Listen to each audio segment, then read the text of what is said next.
Yola. Okay, so as many of you might already know, the reason I came to mindfulness and meditation is because I've struggled with chronic anxiety most of my life.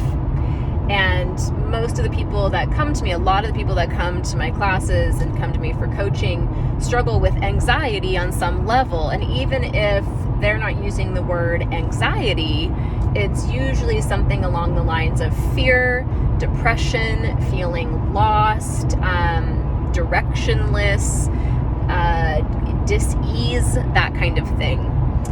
And one thing that we often forget is when we are caring for ourselves and when we are learning to heal our anxiety and release and let go of our fear and our mistrust for life, we forget often that the people we hang around really matters. So if you already are kind of an anxious person or you struggle with chronic anxiety on some level or depression, if you hang out with people who are also anxious and depressed, it definitely increases your chances of picking up on that energy.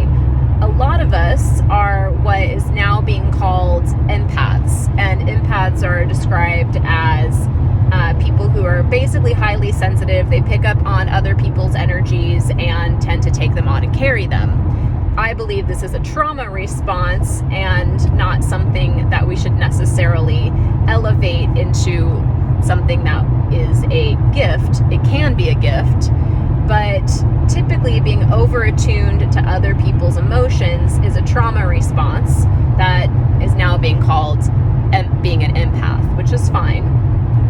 There's no judgment there. I'm just saying who you hang around matters, because whether we're conscious or unconscious of picking up on other people's energy, we pick up on other people's energy, especially if you're highly sensitive. And if you already struggle with kind of depression and anxiety, you're probably a highly sensitive person who picks up on energies.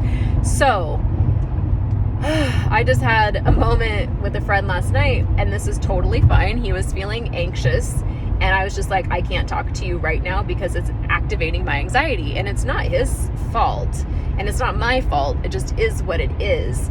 And it's really important to draw those kinds of boundaries and to make sure that you are engaging with people in situations that bring you peace. And if you do have a friend who's struggling with anxiety or depression or whatever, setting really strong boundaries for yourself, clearing your energetic field, telling yourself you are not going to take this on, being there to hold space, to care but not carry, that kind of thing.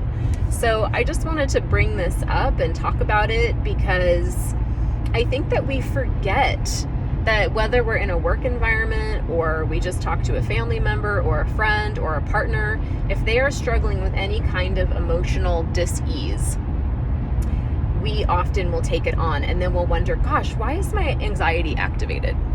And it could very possibly be not because there's actually something to be anxious about, because, well, there really isn't ever anything to be anxious about. Anxiety is just fear, and fear is a liar. But just be mindful of the circumstances you're putting yourself in and the people you're hanging around. That's all I'm saying. All right. Sending you so much love today. May you stay with yourself today and always.